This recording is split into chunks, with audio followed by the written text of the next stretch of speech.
Are there specific individuals within your organization that are driving the majority of the revenue? So is it really like a people thing, or is it a system thing? Again, is everything documented? Are there any key stakeholders? If somebody leaves, like we're buying this business from you and you get hit by a car tomorrow, is this business still going to be successful? Like you have to ask those hard questions.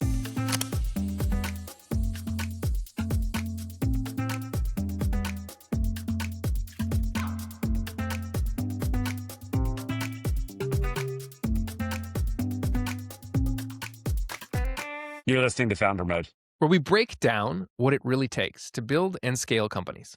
Today's episode's about scaling service businesses without losing control of operations, culture, or margins. Our guest has lived through rapid growth, acquisitions, and turnarounds, and has the scars and playbooks to prove it.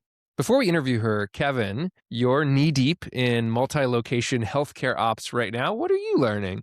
Yeah, I think for me, the biggest learning is just how antiquated technology is and how hard it's been for these sort of like this industry, whether it's sort of med spas, as Stephanie's going to talk about, or sort of like, kind of what I would call traditional medical practices, like, the primary care, sort of orthopedic, pain clinic kind of thing. Yeah, it's super interesting because, I launched and scaled these multi-location service businesses in the pre-AI era. We're now in this new era. So a lot of these things may no longer be true. But what we did with that first location and ultimately scaled to all the other ones was built a really strong sense of membership and community.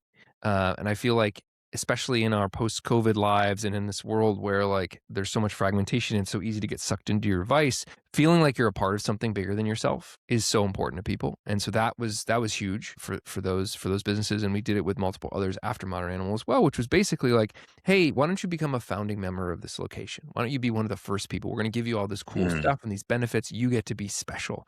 Founder mode, founding member, like people want to start something. They want to be one of the first, hashtag first, like I want to be special and different, but I also want to be a part of something. And so if you play off of those human psychological things, like I think it has a lot of value for people. So that was my one insight. And I think in the post AI era, that humanity becomes even more true. And so I don't think that goes away, actually. Awesome, man. Well, Stephanie's a founder and an operator and really known for building scalable systems into these multi-location businesses. Yeah, she's helped turn complexity into clarity. And today she's sharing how. Should we bring her out, Kevin? Let's do it.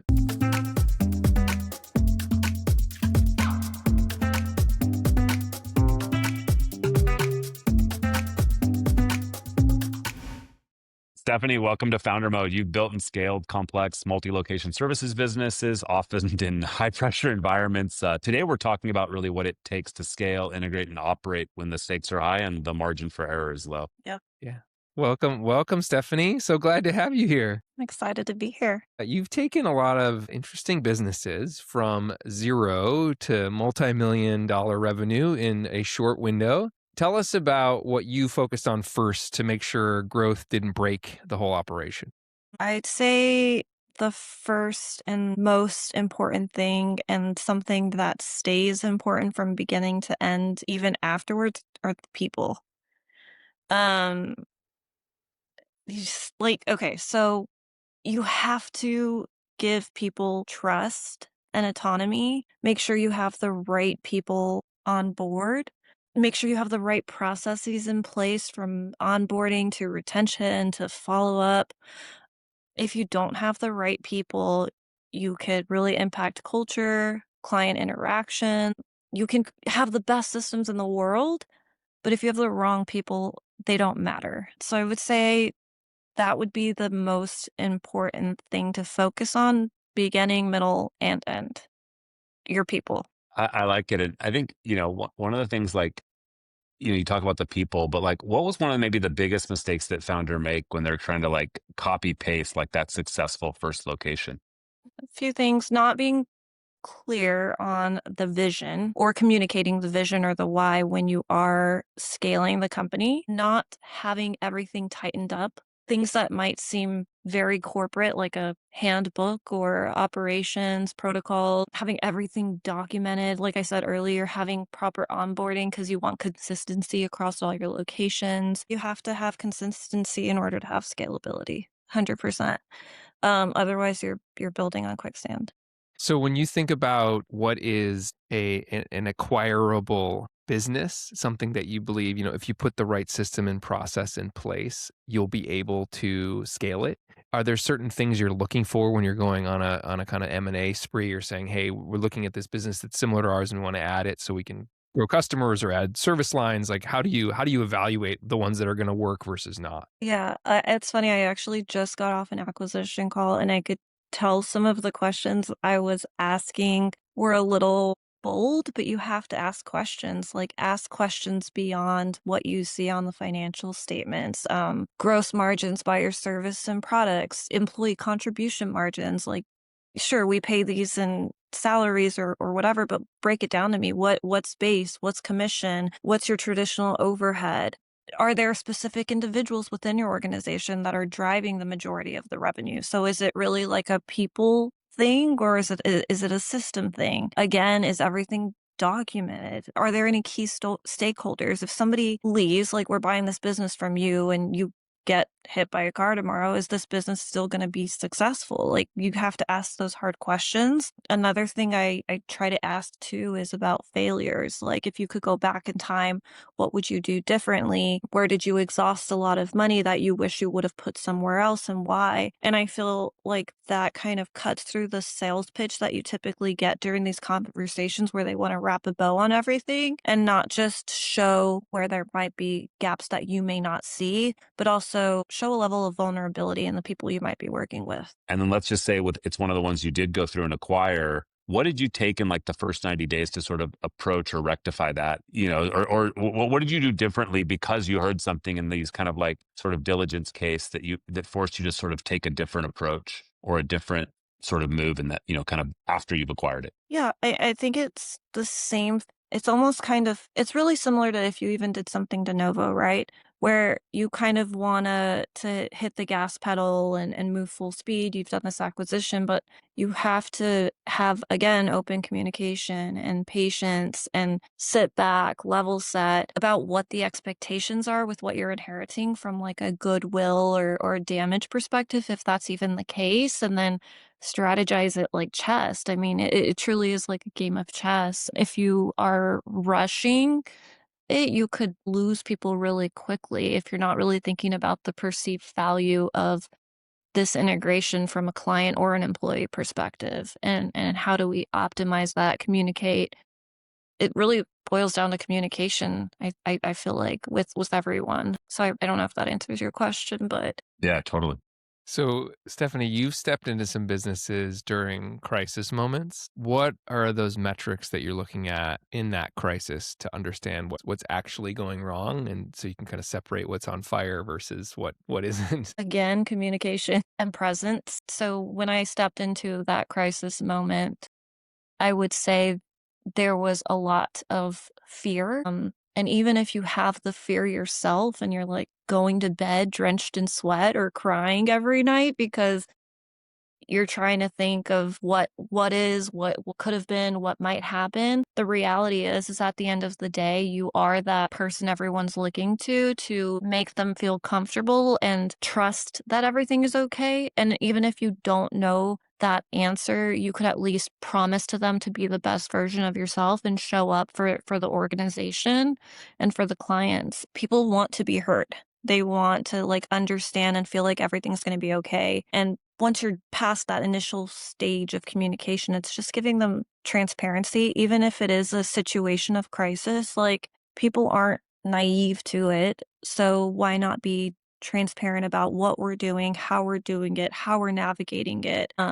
And when you do provide that trust and information, they're more likely to follow your lead, especially during a time of unknown.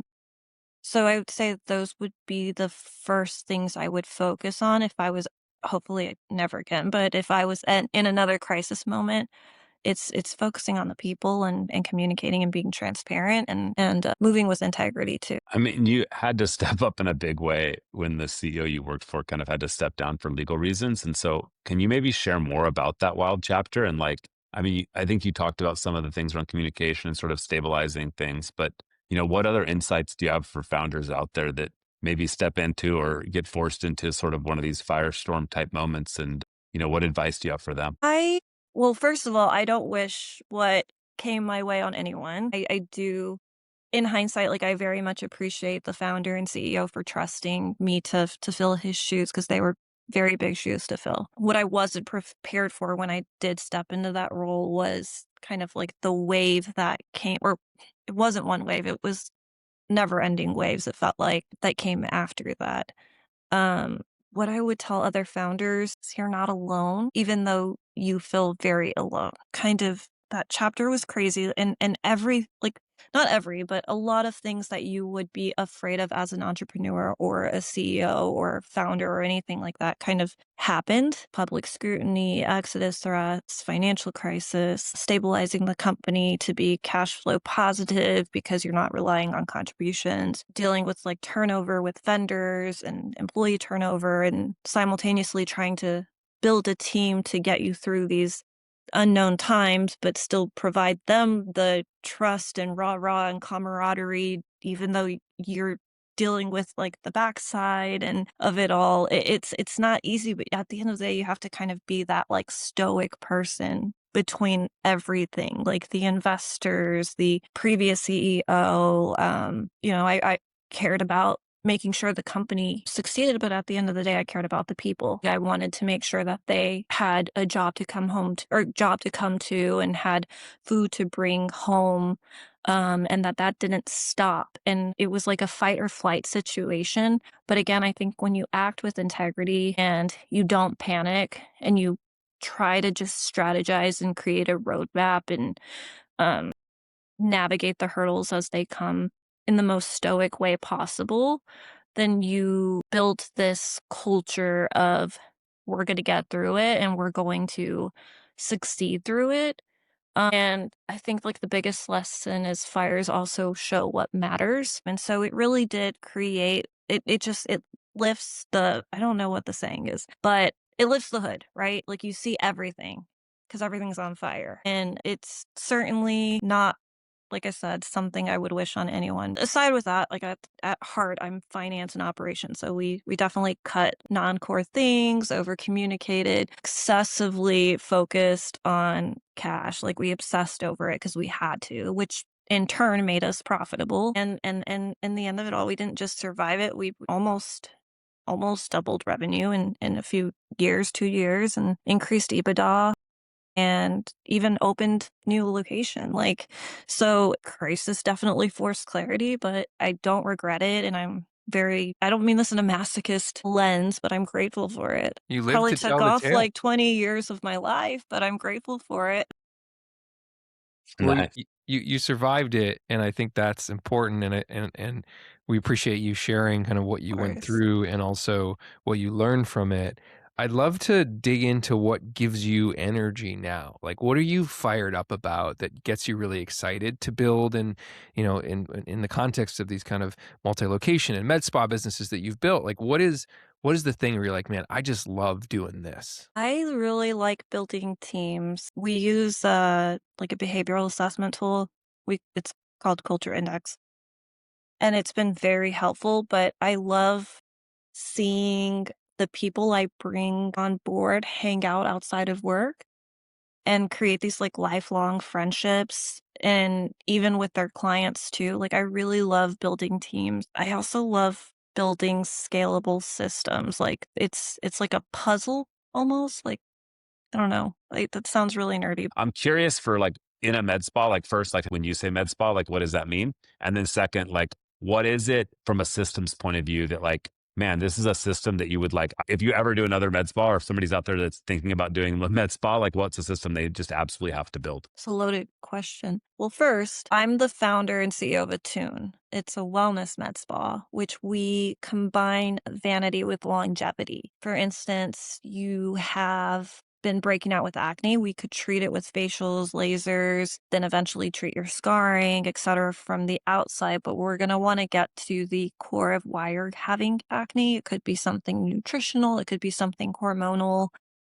And we're going to recommend treatments externally and internally. So meeting with our nutritionist monthly, if it's that, or a nurse practitioner. So that's a little bit about our brand and what we do. As far as systems go, at the core, I am ops and finance. So there are a lot of systems. And it kind of goes with being scalable too. Like, I don't ever want to create something that is meant to have one location, um, or not exist if something happens to me. I don't think there's any value in that.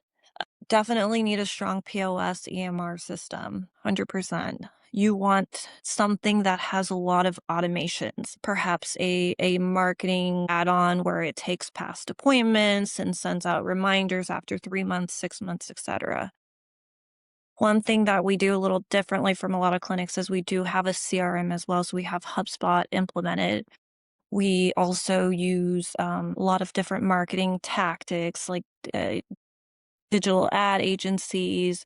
We're constantly working on, we have about over 100 automated drip sequences for our clinic. Obviously, customer acquisition, retention. We want tools that factor in LTV. You must live and die by kind of the kind of ongoing return business of these kind of clients, right? These customers coming back Yes. and seeing you guys over and over again. For folks out there that are founders trying to build with, real estate and footprint and multiple locations, what are the things that you feel like are the must-haves? Like you gotta put this stuff in place if you want your business to go from a single storefront, single location to, tens, dozens, and maybe eventually hundreds.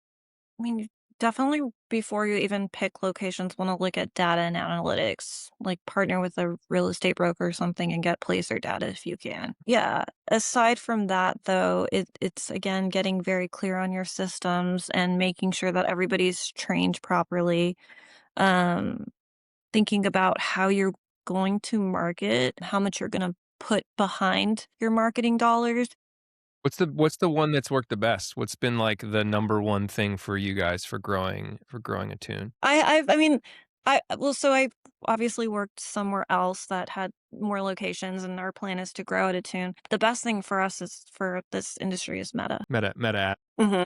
And when you think about like the commission, you talked a lot about comp plans and commissions and things like that. Like, how much is that on, like, if you're running meta ads, let's just maybe walk through a specific example. Like, you run meta ads, people land on your website, they either sign up for a consult or maybe they directly book an appointment. Like, where does that commission sort of kick in? Yeah, and I think it's different everywhere. It's different by state. There's different laws too on commission, etc. For me specifically, as the type of executive I am, it is a little more complex, but I create commission structures to drive behavior. So every position has a different type of compensation structure and incentive. So some positions like front of house might have different opportunities to earn bonuses if the store as a whole does A, B, C, D, E, because we want them working in tandem with the providers and the manager. The manager might have a compensation structure where they get commissioned or bonus off the store's performance and hitting a goal or certain revenue. I'm trying not to say too much, but like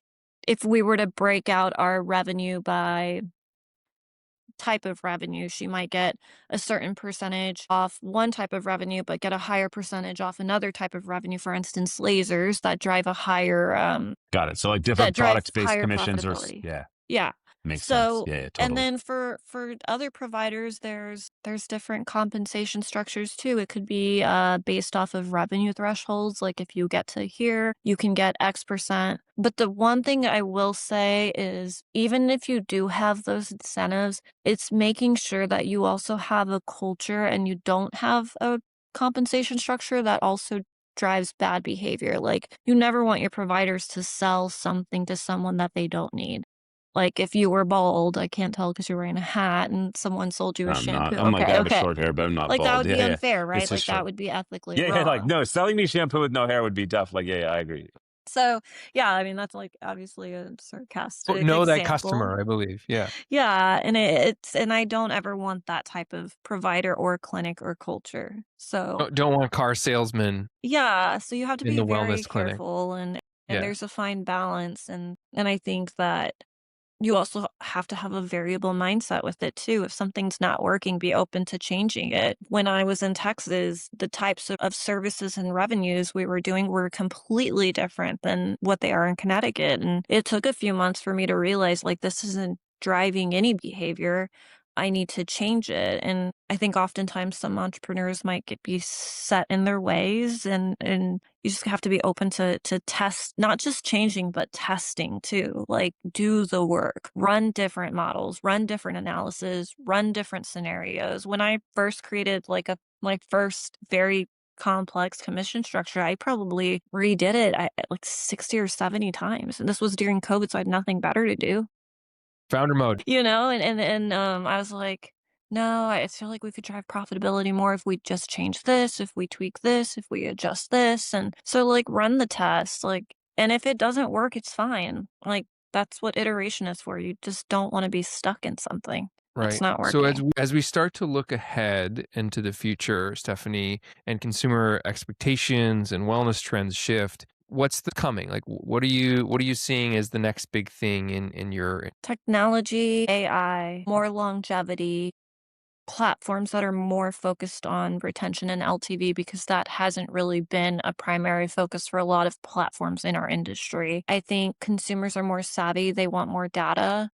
And I do think that if somebody is investing as much money as they are investing in their appearance, whatever it is, they should have data points to track their progress or just check in and make sure it's working. There's something peculiar about this industry where people still want that human touch point. So it's how do you find a Yeah, fine balance to optimize that? And it's people's faces too. So how do you find a fine balance to use AI with imaging and forecasting tools and progress tools and even communicating. Like I know there are some apps out there now that are offering you scan a picture and it gives you a treatment plan and they partner with certain at the end of the day it is just this algorithm, right? So how do you instill that trust with AI?